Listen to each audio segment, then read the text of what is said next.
말씀을 나누게 된 용산순의 김수영 집사라고 합니다.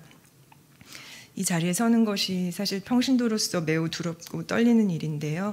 그래도 오늘 주신 말씀을 묵상하면서 하나님께서 저에게 주신 생각들을 나눠보고자 합니다. 우선 오늘 하나님께서 저희들에게 주신 말씀은 요한복음 7장 37절부터 52절의 말씀입니다. 다 같이 봉독하시겠습니다. 명절 끝날 곧 큰 날에 예수께서 서서 외쳐 이르시되 누구든지 목마르거든 내게로 와서 마시라. 나를 믿는 자는 성경의 이름과 같이 그 배에서 생수의 강이 흘러나오리라 하시니 이는 그를 믿는 자들이 받을 성령을 가리켜 말씀하신 것이라. 예수께서 아직 영광을 받지 않으셨으므로 성령이 아직 그들에게 계시지 아니하시더라. 이 말씀을 들은 무리 중에서 어떤 사람은 이 사람이 참으로 그 선지자라 하며 어떤 사람은 그리스도라 하며 어떤 이들은 그리스도가 어찌 갈릴리에서 나오겠느냐 성경에 이르기를 그리스도는 다윗의 씨로 또 다윗이 살던 마을 베들레헴에서 나오리라 하지 아니하였느냐 하며 예수로 말미암아 무리 중에서 쟁론이 되니 그 중에는 그를 잡고자 하는 자들도 있으나 손을 대는 자가 없었더라. 아랫사람들이 대제사장들과 바리새인들에게로 오니 그들이 묻되 어찌하여 잡아오지 아니하였느냐. 아랫사람들이 대답하되 그 사람이 말하는 것처럼 말한 사람은 이때까지 없었나이다 하니 바리새인들이 대답하되 너희도 미혹되었느냐. 당국자들이나 바리새인 중에 그를 믿는 자가 있느냐. 율법을 알지 못하는 이 무리는 저주를 받은 자로다.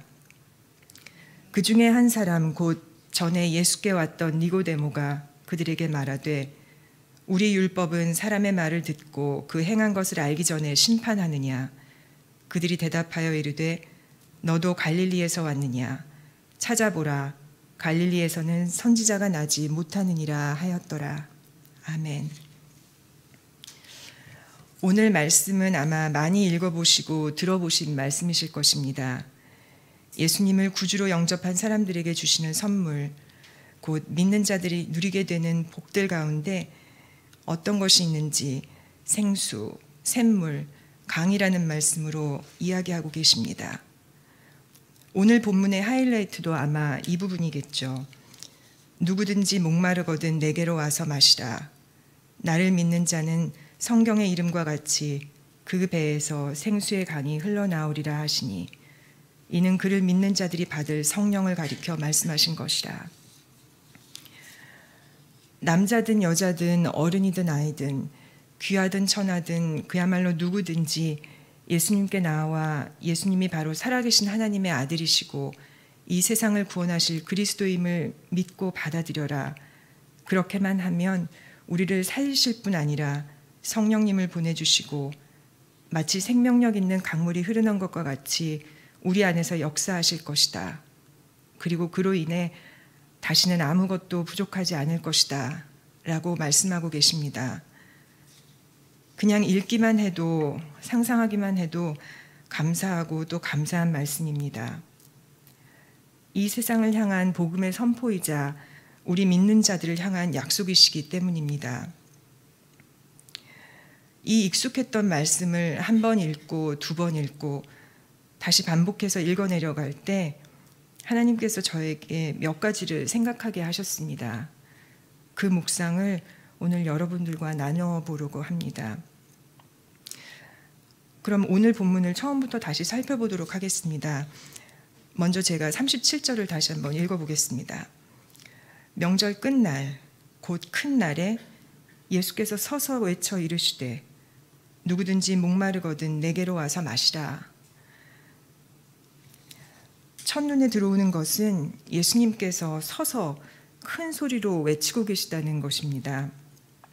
제자들과 자리를 깔고 빙 둘러앉아 조용히 조곤조곤 말씀하시는 것이 아니라 사람이 많이 다니는 거리에서 일어서신 채 그것도 아주 큰 소리로 외치고 계신다는 것입니다. 뭔가 아주 중요한 말씀을 하시려고 하는 것 같습니다. 그리고 이날은 명절, 명절의 끝날 그리고 큰 날이라고 했습니다. 영어 성경을 찾아보니 The last and greatest day라고 되어 있었습니다. 가장 좋은 날, 최고의 날이라는 뜻인데 뭐가 그렇게 좋은 날이었던지 그리고 왜 그날 이렇게 큰 소리로 외치셨는지 궁금했습니다. 오늘 말씀의 배경이 되는 때는 앞서 7장 2절에 언급된 초막절 기간입니다. 잘 아시는 것처럼 초막절은 유대인들이 광야에서 지낸 40년을 뒤돌아보며 하나님을 기억하고 감사하기 위해 지내는 절기입니다. 집 앞의 마당에 초막을 짓고 온 가족이 그 안에 들어가 지내면서 광야에서의 고된 삶, 그 가운데 부어주신 하나님의 은혜를 기억하고 감사하고 또 다시 한번 겸비하여 엎드리는 7일 동안의 시간을 말합니다.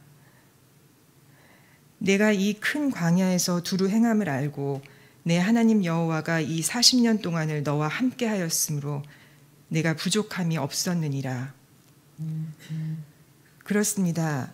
애굽에서 도망치듯 빠져나와 홍해를 건너 가나안 땅에 이르기까지 그 험한 광야에서 하나님은 이스라엘 백성과 함께 하시고 부족함이 없게 하셨습니다. 구름 기둥 불 기둥으로 인도하시고 만나와 메추라기도 먹이셨습니다. 수없이 배신하고 실망시켜도 버리지 않으셨고 다시 거두어 주셨습니다. 택도 없이 연약했던 이스라엘 민족을 수많은 이방 민족들로부터 보호하고 지키시며 결국 그들의 땅을 차지하고 우물을 팔 수 있게 하셨습니다. 아마 이스라엘 백성들은 초막절 내내 이런 하나님을 기억했을 것입니다. 사랑과 긍휼이 풍성하신 하나님, 신실하시고 변치 않으시는 하나님, 권능과 기적의 하나님을 기억했을 것입니다.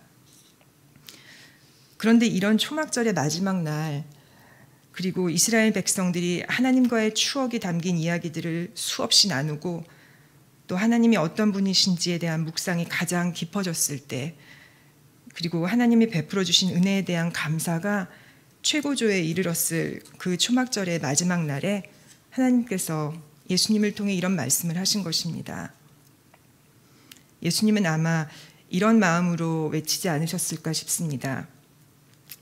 그래, 하나님은 바로 그런 분이시다. 너희들이 기억하는 그분이 바로 하나님이시다. 너희가 애굽에서 천대받고 종살이할 때 그 아픔과 고통을 보시고 그 간절한 부르짖음을 들으셨고 그리고 구출해낸 분이 하나님이시다.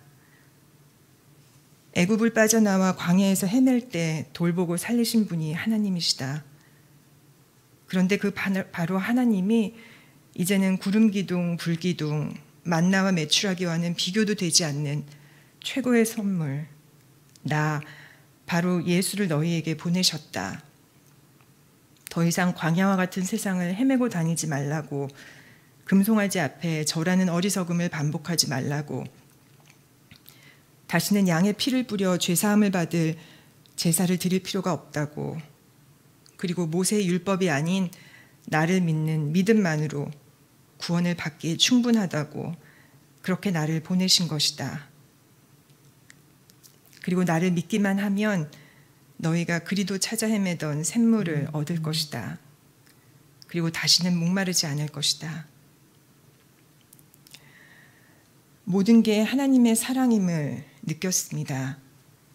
구약시대와 신약시대를 관통하는 하나님의 사랑이 있음을 보았습니다. 만약 초막절 마지막 날 이 예수님의 말씀을 제대로 알아들은 이스라엘 백성이 있었다면 그에게는 분명 40년 광야의 기억과 하나님에 대한 감사가 이 순간 예수님을 만난 감격과 앞으로 일어날 일들에 대한 기대로 이어졌을 것입니다.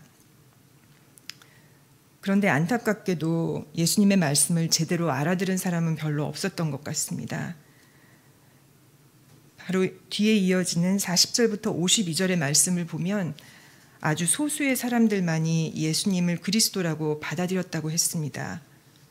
많은 사람들은 예수님을 제대로 알지 못했거나 아니면 아예 거절했고 또 예수님 때문에 무리 중에 쟁론이 벌어졌다고 되어 있습니다.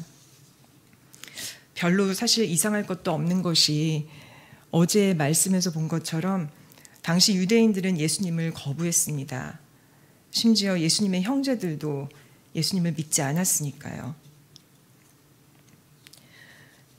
이렇게 간절하게 누구든지 목마르거든 내게로 오라고 외치시는 예수님께서 바로 이어서 이런 말씀을 하십니다. 제가 38절을 다시 한번 읽어보겠습니다. 나를 믿는 자는 성경의 이름과 같이 그 배에서 생수의 강이 흘러나오리라 하시니, 예수님을 믿고 받아들인 사람은 성경에 이미 쓰여 있는 것과 같이 그 안에서부터 생수의 강이 흘러나온다고 말씀하십니다. 그리고 39절에 보면 여기서 말하는 생수의 강이 바로 저희들에게 오실 성령님, 예수님께서 보내주시는 보혜사 성령님이라고 말씀하고 계십니다. 사도행전 1장에 보면 예수님께서 부활하신 후에 모여있는 제자들과 성도들에게 실제로 나타나셔서 이렇게 말씀하셨죠. 예루살렘을 떠나지 말고 내게서 들은 바 아버지께서 약속하신 것을 기다리라. 요한은 물로 세례를 베풀었으나 너희는 몇 날이 못되어 성령으로 세례를 받으리라. 그리고 이렇게 말씀하신 후 실제로 오순절날 예루살렘 마가의 다락방에 모여있던 120명의 성도들에게 성령님이 임하십니다. 예수님의 말씀이 그대로 이루어진 것입니다. 성령님이 임하시고 성령을 받은 성도들은 놀라운 변화와 기적을 경험하게 됩니다. 저희가 잘 아는 것처럼 방언을 말하고 예언을 하고 환상을 봅니다. 또 병이 낫는 치유의 역사가 일어나고 너나 할 거 없이 자신의 재산을 팔아 물건들을 통용합니다.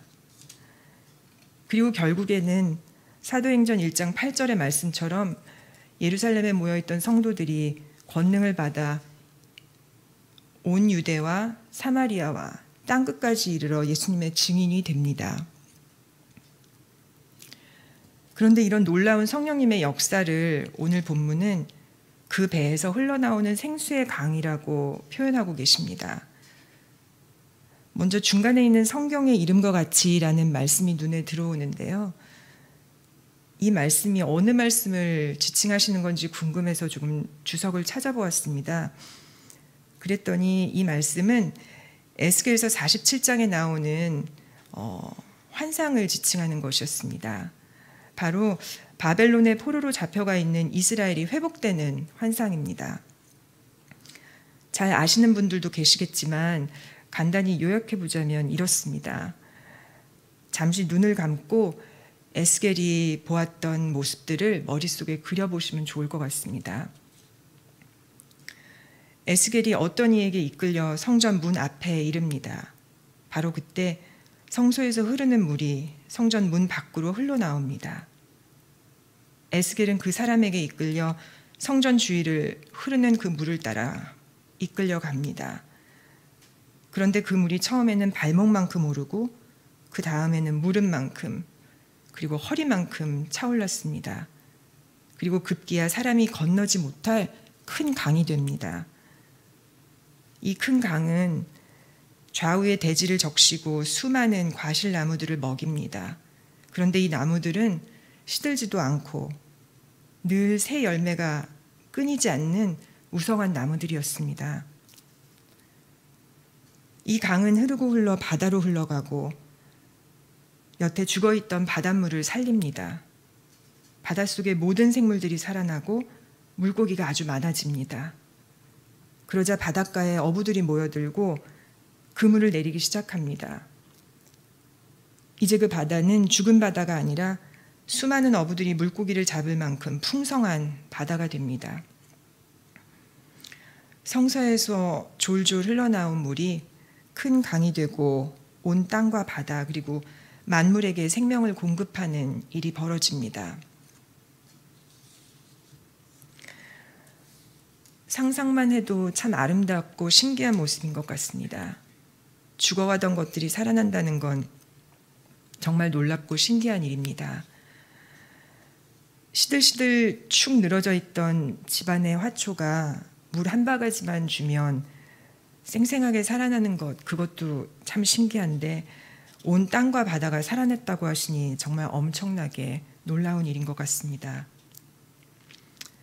그런데 예수님께서 아까 읽은 38절에서 믿는 자들에게 임하실 성령님이 바로 이런 분이라고 말씀하십니다. 성령님의 역사가 이렇게 생명을 주고 살리는 일이라고 말씀하시는 것 같습니다. 그 말에 따르면 결국 우리는 자연스럽게 이런 결론에 이르게 됩니다. 예수님을 믿는 저와 여러분들은 이미 이런 생수의 강과 같은 성령님이 와 계시고 또 그렇다면 우리는 살리는 일을 할 수 있다. 이런 결론 말입니다. 그런데 솔직히 이 말씀을 읽으면서 제 마음이 좀 복잡해졌습니다. 성령님께서 나와 함께 하신다는 것까지는 알겠는데 과연 정말 내 안에 생수와 같은 성령님의 역사가 있는가? 이런 질문이 생겼습니다. 물론 간절히 기도해서 하나님의 인도하심을 경험하거나 간절히 구했던 것을 받은 적도 있습니다. 말씀이 깨달아지고 더 알고 싶은 갈망도 경험해 봤습니다. 아팠던 몸이 치유돼 보기도 했고 교회라면 그 누구보다 냉담하고 비판적이셨던 저희 친정아버지께서 결국 하나님께로 돌아오시는 모습도 보았습니다. 이 모든 것이 성령님의 역사라는 것을 잘 알고 있습니다. 그런데 여전히 제 안에 과연 강같이 흐르는 성령의 역사가 내 안에 있는가라는 질문에 대해서는 마음이 무거워졌습니다. 가끔은 스스로 성령 충만하다고 느낄 때가 있지만 감히 내 안에 강이 흐른다라고 말할 수 있을지 이 말씀 앞에 한참 멈추어 있게 되었습니다. 그리고 말씀을 다시 한번 읽어보았습니다. 성경의 다른 곳에서 혹시 생수, 리빙 워터라는 표현을 사용하신 곳이 있는지 한번 찾아보기도 했습니다.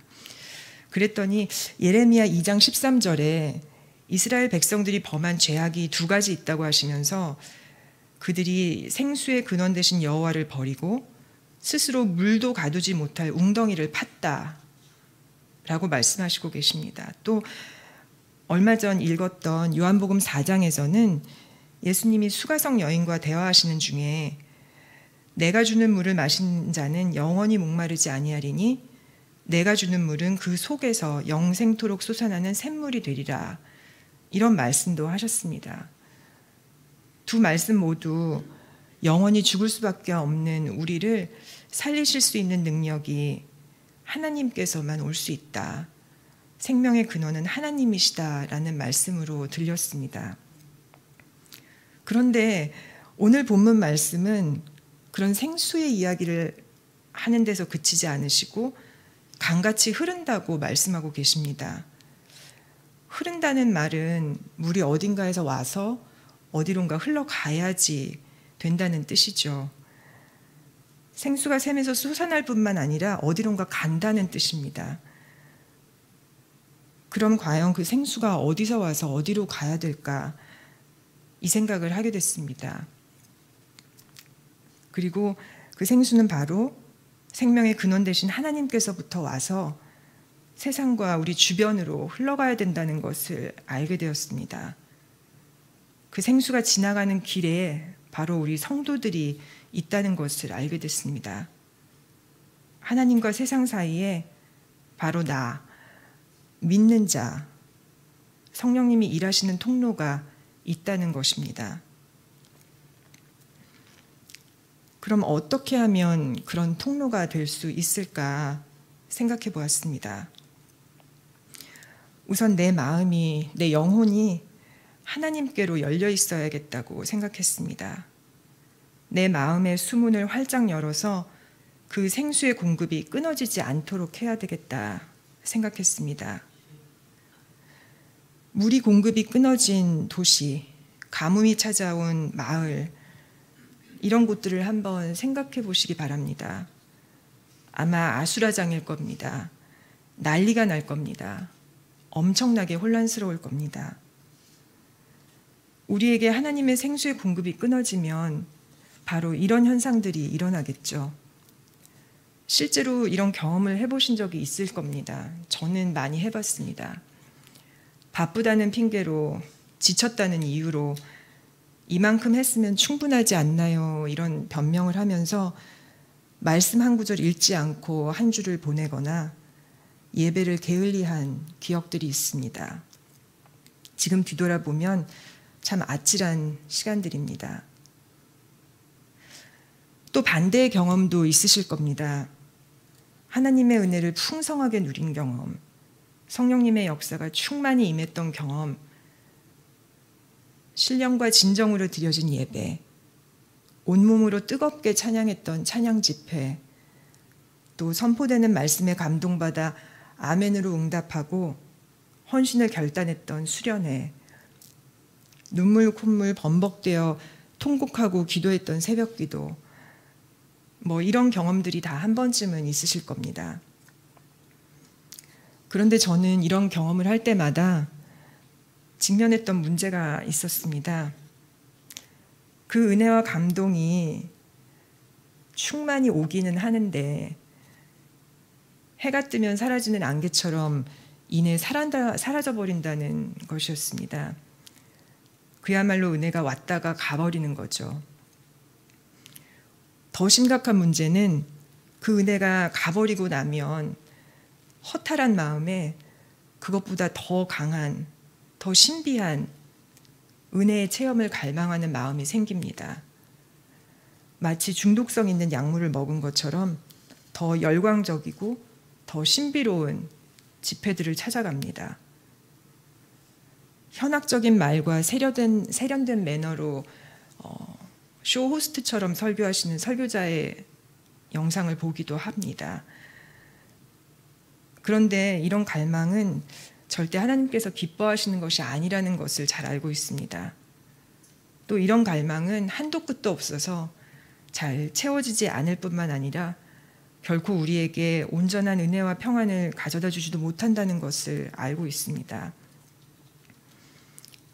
그럼 대체 어떻게 해야 은혜와 성령의 충만함이 제 안에 강처럼 흐를 수 있을까? 생수가 아무리 콸콸 흘러 들어와도, 아무리 폭포수처럼 쏟아져 와도 만약 그 물이 내 안에 갇혀 있으면 그 물은 더 이상 흐르지 않겠구나 하는 생각이 들었습니다. 처음에 들어올 때는 나를 살리는 생수였을지라도 이제는 웅덩이에 고인 썩은 물이 되겠구나 하는 생각이 들었습니다. 게다가 어차피 제 마음은 잘해봐야 손바닥만한데 하나님이 부어주신 은혜를 담기에는 택도 없이 작은데 그 작은 그릇에 담긴 물만 쳐다보고 있으면, 향수에 젖어 있으면 정말 더 이상은 아무 일이 일어나지 않겠구나 하는 생각이 들었습니다. 그리고 깨달았습니다. 하나님께서 풍성하게 주신 사랑, 풍성하게 주신 은혜와 축복이 내 안에 갇혀 있으면 안 되겠구나. 내 손 안에 그것들을 움켜쥐고 있으면 더 이상 아무 일도 일어나지 않겠구나 하는 것입니다. 성령의 역사가 거기서 끝나버리는 것이죠. 내가 아플 때 하나님께서 위로해 주시고 고쳐주셨으니 그 은혜를 주변의 아픈 사람들과 나누어야 된다고 결단했습니다. 내가 사춘기 딸과 씨름하며 눈물로 기도했을 때 하나님께서 내 기도를 들으시고 인도하시고 해결해 주셨으니 그 은혜를 사춘기를 지나고 있는 아이들과 그 부모님들과 나누어야겠다고 생각했습니다. 그 지치고 무거운 마음을 먼저 경험해 봤기에 같이 기도하고 힘 닿는 대로 돕고, 그래서 그 힘든 시간을 견뎌내고 버텨낼 수 있도록 함께 해야 되겠다. 그게 강물이 흘러가는 거구나 라는 깨달음이 왔습니다. 왜냐하면 그렇게 되면 저에게 임했던 은혜가, 그 은혜의 역사가 계속 이어질 것이기 때문입니다. 그런데 이런 묵상을 하며 제 마음속을 들여다보니 제 안에는 강물이 흐르는 것을 막고 있는 수많은 불순물들이 있었습니다. 높은 둑들이 쌓여져 있었습니다. 탐욕, 교만, 거짓, 위선, 나태함, 시기와 질투, 바로 이런 것들이었습니다. 내가 받은 축복과 은혜에 감사하기는 하는데 그것을 나만의 것으로 간직하고 싶은 욕심이 있었습니다. 하나님은 나의 수많은 죄에도 불구하고 무조건 용서하셨는데 나는 다른 사람의 한 가지 작은 연약함도 용납하지 못하는 완악함이 있었습니다. 하나님은 내가 돌아올 때까지 한없이 기다려주셨는데 나는 사춘기 딸의 잠깐의 이탈도 기다려줄 만한 인내심이 없었습니다. 내가 받은 은혜를 나눈다며 나의 간증을 나누었지만 듣는 이에게 유익이 되지 않고 하나님께 영광이 되어드리지 못하고 나의 자랑이 되어버린 시간들도 있었습니다. 이 모든 것이 제 안에 있는 불순물들 때문입니다. 그리고 그 불순물을 제거해야겠다는 생각이 들었습니다. 나에게 흘러들어온 물을 내 밖으로, 세상으로, 사람들에게로 흘려보내야겠습니다. 웅덩이가 아니라 저수지가 아니라 강이 되어야겠습니다. 하나님의 사랑과 은혜가 그리고 축복이 온 세상으로 흘러가는 통로가 되었으면 합니다. 그러기 위해 한쪽으로는 하나님께로 그리고 다른 한쪽으로는 세상을 향해 우리의 마음의 문을 열어야겠다고 생각했습니다. 그리고 이왕 여는 거 아주 커다란 대문을 터서 활짝 열어야겠다고 생각했습니다. 문이 크면 클수록 더 많은 물이 들어오고 더 많이 흘러나갈 테니까요. 어차피 하나님은 무한하시기 때문에 우리가 흘려보낸 만큼, 아니 더 많이 부어주신다고 하셨으니까요. 한도 끝도 없이 부어주실 테니 많이 흘려보내는 것이 많이 받는 비법임을 깨달았습니다. 그러고 보니 이것이 우리 교회의 비전입니다. 사람 살리는 교회, 세상 살리는 사람. 말씀과 예외를 통해 하나님께로부터 오는 생명을 얻어 우리가 살아나고 그렇게 살아난 우리가 선교를 하며 세상을 살린다. 하나님께로부터 온 생명을 전하는 교회, 하나님께로부터 온 은혜를 흘려보내는 성도, 그런 교회와 우리들이 되기를 간절히 소망하는 마음이 생겼습니다. 얼마 전 저와 함께 영유아부 교사로 섬기시는 한 집사님이 저에게 해주신 말씀으로 오늘 묵상 나눔을 마무리하려고 합니다. 이런 말씀이셨습니다. 영유아부 아이들을 섬기는 것은 콩나물 시루에 콩나물을 키우는 것과 같아요. 매일같이 물을 붓고 또 부어도 물이 시루 아래로 다 빠져나가고 남는 게 없죠. 그래서 아무 일도 안 일어나는 것처럼 보입니다. 그런데 한참 지나고 나면 콩나물이 쑥쑥 자라 있어요. 어린아이들에게 많은 열정과 에너지와 사랑을 부어도 당장은 아무 일도 안 일어나는 것처럼 보입니다. 이번 주일이 지난 주일과 같고 다음 주일이 오늘과 같이 다를 게 없어 보이죠. 그런데 한 달이 지나고 두 달이 지나고 1년이 지나면 어느 날 갑자기 아이들의 믿음이 놀랍게 자라있는 것을 발견하게 됩니다. 그게 영유아부 사역이에요. 오늘 말씀을 묵상하면서 우리들의 믿음에 대해서도 비슷한 생각을 했습니다. 하나님께서는 매일매일 우리에게 크고 작은 은혜들을 부어주십니다. 오늘 아침 생명을 주신 것, 예배 자리로 나올 수 있는 심령을 주신 것, 또 이렇게 나올 수 있는 상황과 여건을 허락해 주신 것, 이 모든 것이 하나님의 은혜임을 고백합니다.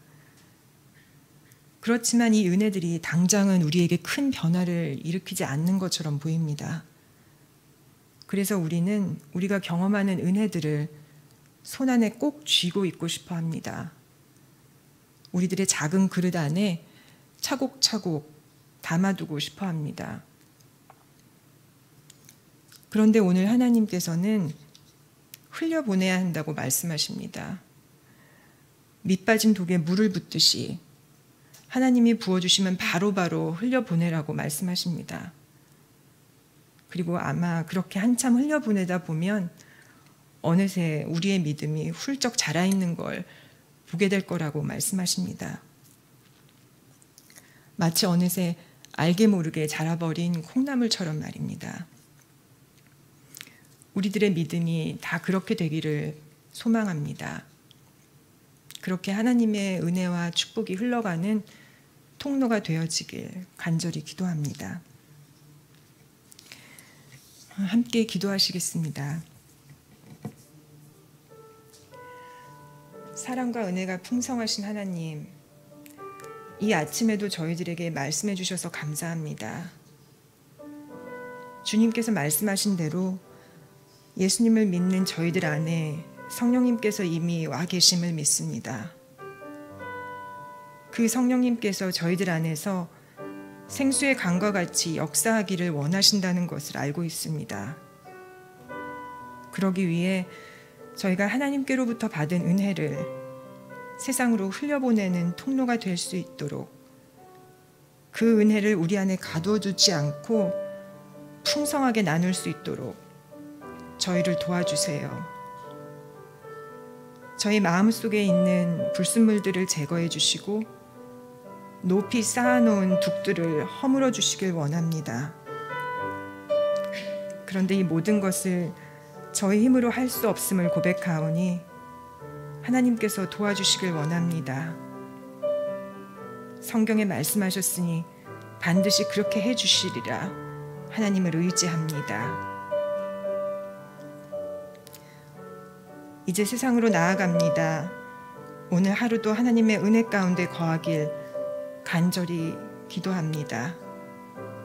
이 모든 말씀 살아계신 우리 주 예수 그리스도의 이름으로 간절히 기도합니다. 아멘.